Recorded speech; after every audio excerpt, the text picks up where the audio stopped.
Hello there, you're watching Context and I'm Orkhan Amashov here. European leaders, including those from the coalition of the willing, firmly rejected easing of sanctions on Russia, despite Moscow's demands for relief in exchange for a Black Sea ceasefire deal. Instead, they pledged to intensify economic pressure and discussed deploying a reassurance force to Ukraine post-peace deal. Ukrainian President Volodymyr Zelensky emphasized that Russia's conditions are unacceptable, asserting that today Russia does not want any kind of peace. Meanwhile, the US is exploring potential sanctions relief to entice Russia into broader peace negotiations and subsequent arrangement, reflecting a divergence in transatlantic strategies, if there is such a thing as transatlantic strategy. As diplomatic efforts continue, the West remains divided on the path to peace in Ukraine. And joining me to discuss this further are John Mark Dougan, former US Marine, former police officer who is currently journalist and geopolitical analyst, and Ambassador Gustavo de Aristegui, former Spanish diplomat, politician, scholar, also a number of influential works on foreign policy and finer points of international law. Welcome to both of you. Thank you so much. Thank you. Ambassador Aristegui, European leaders, namely the French President Emmanuel Macron, said that the action should be taken in order to ensure that Russia is compelled into peace deal. He effectively said that strong action is required if Russia continues to refuse peace deal. What do we understand by strong action here? But the only thing that we can understand by strong action is that sanctions need to remain in place so long as there is no further advancement or progress in the ceasefire arrangements that have been brokered by the United States. There has been no real progress, except of course in the Black Sea. But the reason of that is because Russia has much more to lose than Ukraine. Ukraine doesn't really have naval forces in place, but Russia has one of its four major fleets in Crimea, and therefore they're trying to preserve whatever is left of that fleet, trying to rebuild its military naval forces as best they can. In any case, what I really think here is that Russia needs to understand that its future is in coordination and in peace with the West, that it could very well be part of our larger community of like-minded democracies. That was what we tried to do with them in the 90s. It wasn't possible because, of course, it was the chaotic, let's call it reign or rule of Yeltsin and his regime. I was going to say cronies, but forgive me if I do. In any case, I do think that right now the only way out is a real, deeply rooted peace settlement, peace negotiation that will respect the sovereignty and territorial integrity and independence of Ukraine, and that will give assurances to other countries that are bordering with Russia that they will not be aggressed, attacked, or invaded. John Dougan, before talking about broader peace arrangement, which potentially could be concluded between Russia and Ukraine through US mediation, I would like to put to you a more specific question. What do latest Russian attacks they launched on Sunday from the Black Sea and reported increase in aerial bombardment tell about Moscow's interim intentions? President Zelensky, if I'm not mistaken, it seems to be convinced that the reason why Moscow has so far refused to agree to an unconditional ceasefire is because, and I quote him, he said that Russians want to preserve their ability to strike their cities and ports from the sea. Of course. I mean, look, you know, the Crimea is a very strong military point for Russia, and it's specifically for that point. But in terms of why Russia is continuing, it's because they can. They don't have to slow down. They have the upper hand, and they don't need to negotiate if the terms aren't favorable to Russia. you know, I laugh when I hear people talk about the sovereignty of Ukraine, when it was Ukraine that was killing their own citizens in the Donbass for the last 10 years, long before this conflict ever started. You know, since the Maidan, the people didn't want any part of the US-backed coup and regime, and they made their voices known. And what happened? The Ukrainian military came and they started killing them by the thousands, men, women, and children. So, you know, what is Russia supposed to do now that it's come in and the people have expressed their support to being a part of Russia? Are they supposed to pull back and let even more people get killed because they supported Russia? This is crazy. Russia cannot cede any territory to the Ukrainians because these people will all be slaughtered. Ambassador Steger, Mr. Dugan said that Russia will not agree to a ceasefire and will continue the military operation and its war effort because it can. So what should be done in order to... No, that's not what I said. Sorry, please say it again then.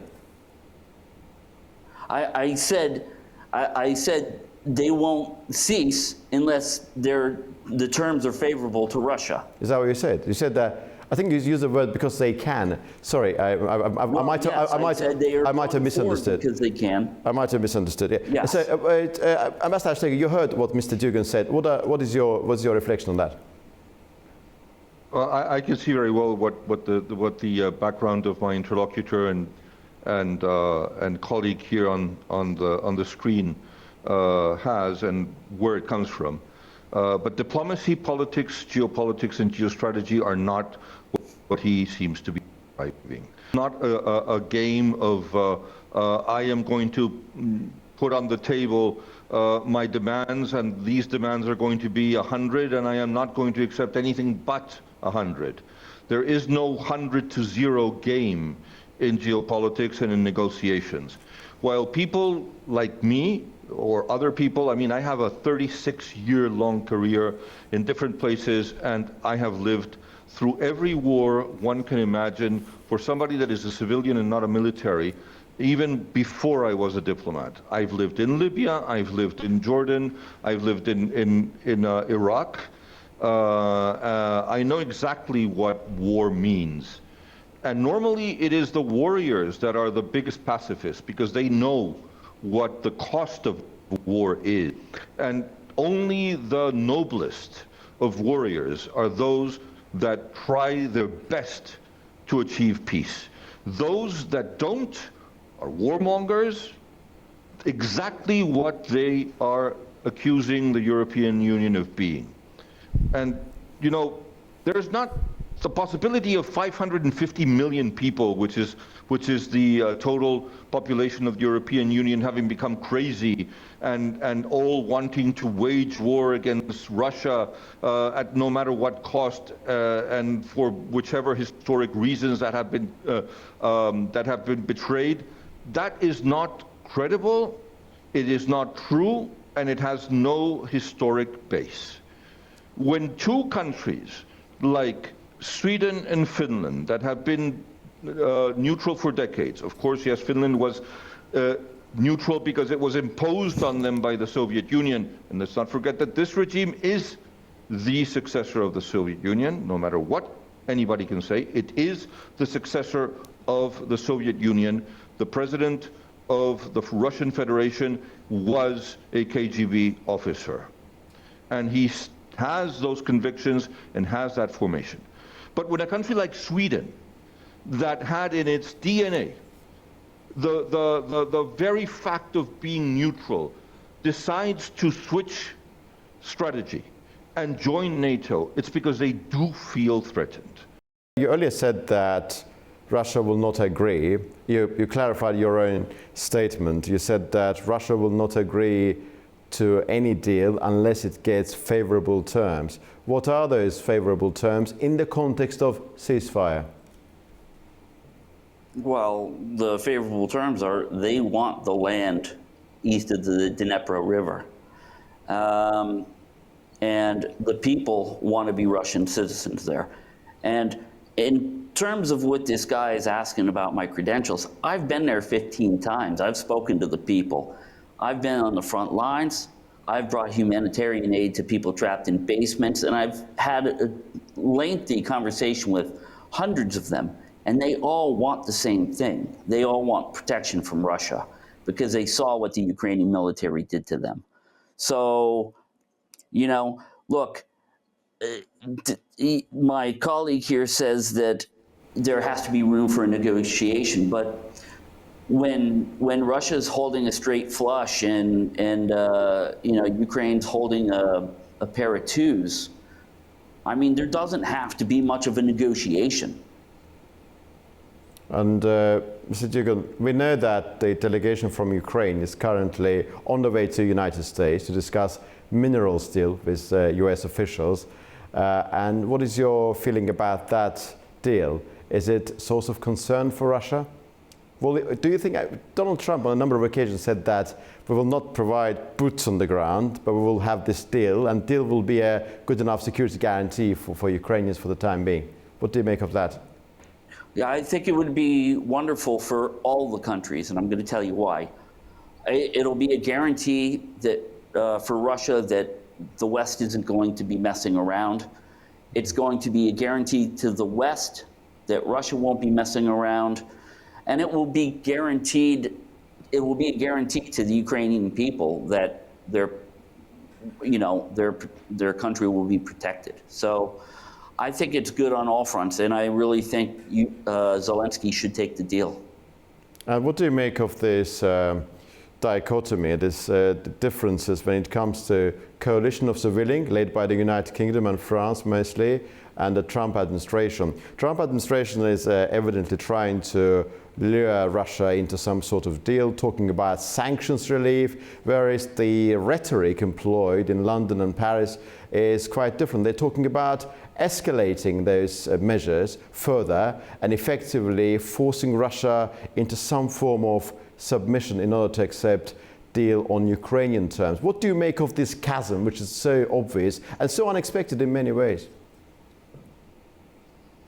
Well, I mean, I've expected it from the European Union. They're angry that they don't get anything out of the minerals deal, and I can't blame them, because U.S. policy has destroyed the manufacturing economy of Europe. In 2021, they sold 230-ish thousand cars. The European Union sold about 230,000 cars to Russia, and now they're not selling any. All that has meant moved to China. All the European goods that Russia used to buy went to China.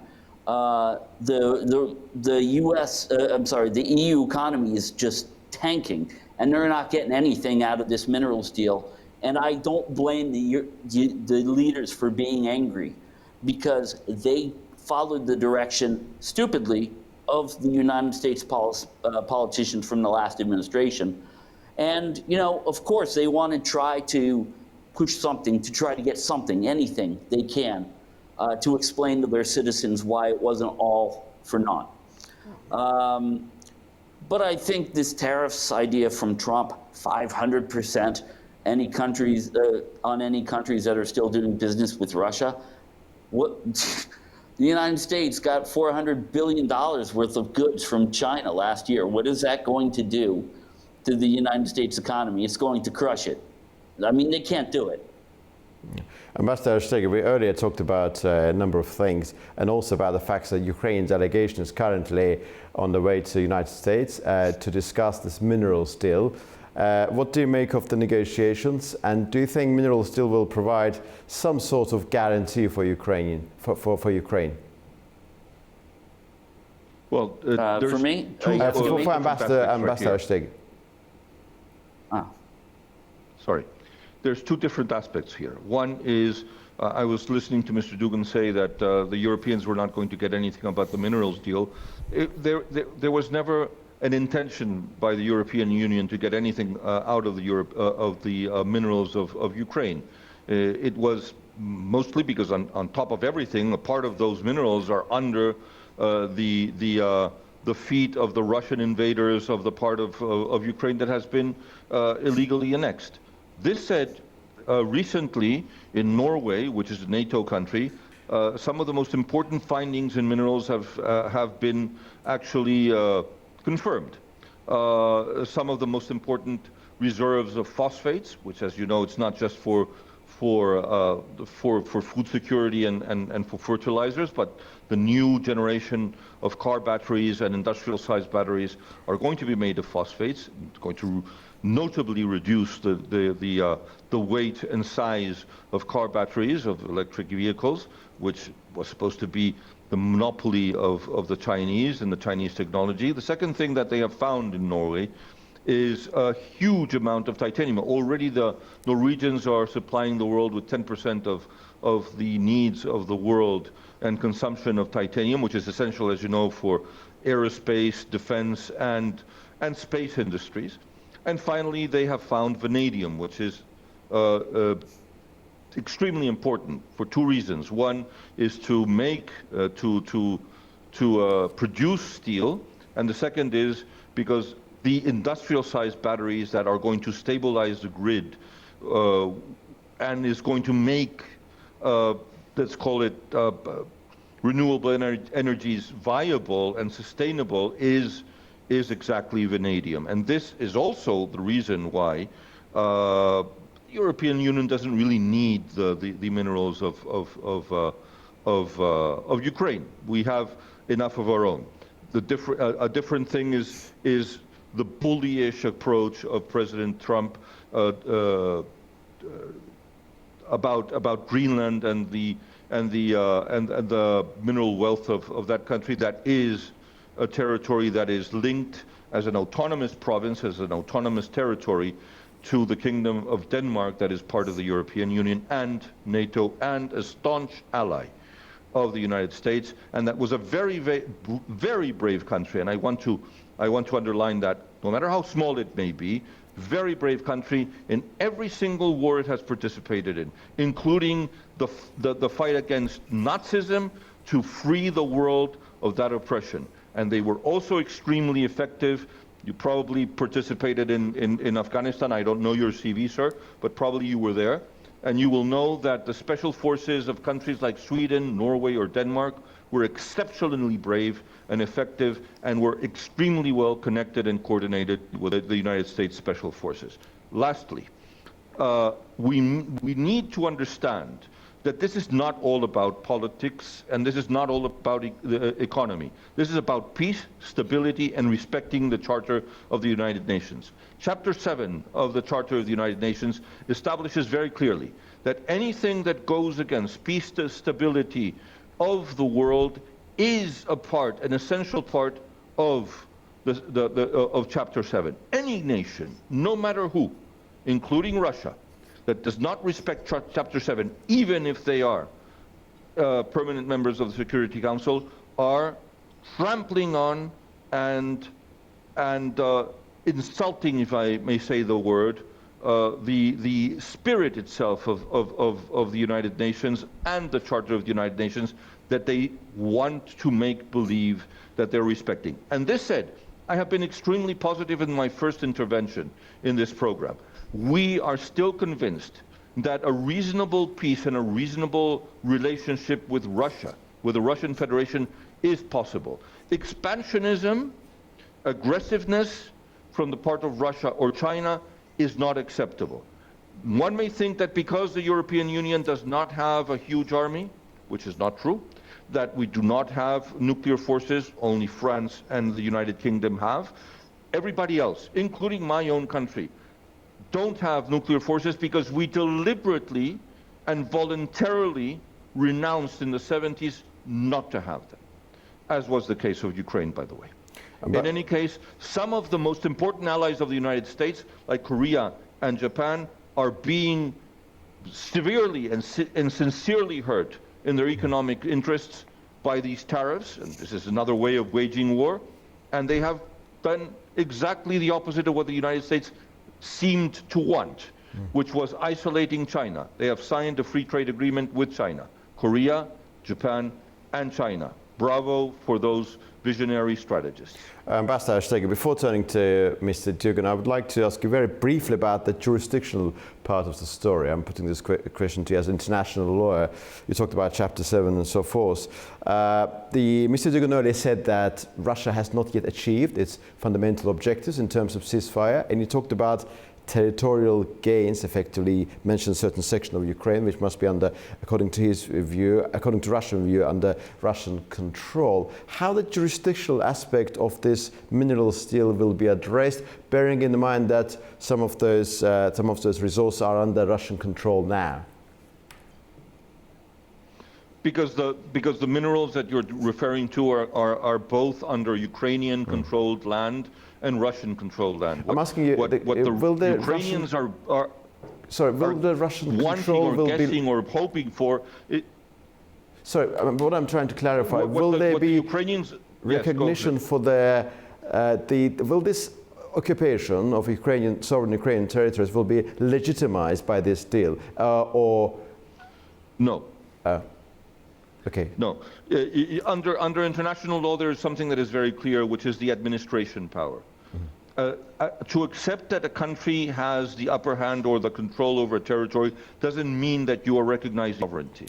It means that you recognize that they are the effective administrator, manager of that land. And that does not amount to sovereignty, recognition of sovereignty. It doesn't amount to sovereignty at all. So it is a de facto situation. It is not a de jure situation. I see. This said, whatever is under the part that is controlled under the Russians, of course, is not going to be a problem for security because it's already under the Russians. Well, although no matter how illegal and tragic this may be, but if there are American companies that are going to be exploiting the minerals in the Ukrainian side of the line of control, and I'd like to go back to this concept of line of control, which is extremely important to where there is a ceasefire, not an armistice, that will be, and that is what the Ukrainians are hoping for, a sufficient guarantee of peace and stability and to prevent aggressions from Russia.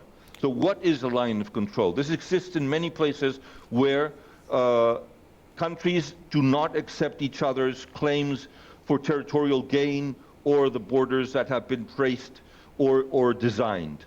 This is exactly the case, for example, between and in India, in Kashmir, or between India and China, and this is going to be most surely the case between Russia and Ukraine. Neither is going to accept that the land on the other side of this line of control is under the sovereignty of their opponent, rival, enemy, but it is a line that they're going to be forced to accept and respect, because that is what is going to be traced, and that is what is going to be considered the limit, the red line that nobody can go over. Mr. Dugan, I would like to address my last question to you, and the fundamental question is that earlier I asked about what Russian objectives, as long as ceasefire is concerned, are, and my question now is, what are fundamental Russian objectives when it comes to broader peace arrangements? What are they? And of course, you can also reflect on what Mr. Ambassador Steger said earlier, if you feel inclined.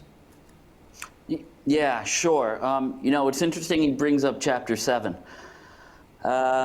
Bernie Sanders, the biggest pacifist U.S. senator in the United States by far, called the indoctrination of Ukraine into NATO reckless and dangerous, and he knew that it was a red line that Russia would not let stand. And since we're talking about red lines, he brought up the red lines. What did they think was going to happen when Harris sat up there and started talking about pushing Ukraine into NATO? I want to know where the European was during this reckless rhetoric of trying to get Ukraine into NATO, when everybody knew that this was an absolute no-go, right? So, you know, as long as we're talking about red lines, that's a big red line. So that's going to be an absolute. Ukraine will never be allowed to be a part of NATO. Okay, and in terms of peace objectives, that's a fundamental objective, to make sure that Ukraine never becomes a member of NATO. That is the fundamental Russian objective. Well, thank you very much to both of you, Ambassador Diaristeg and also John Mark Dougan. So grateful to both of you. Thank you very much indeed.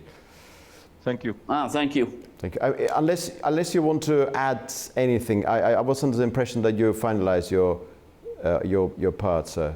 No, I just wanted to make a very short comment with all due respect to my interlocutor and to Bernie Sanders.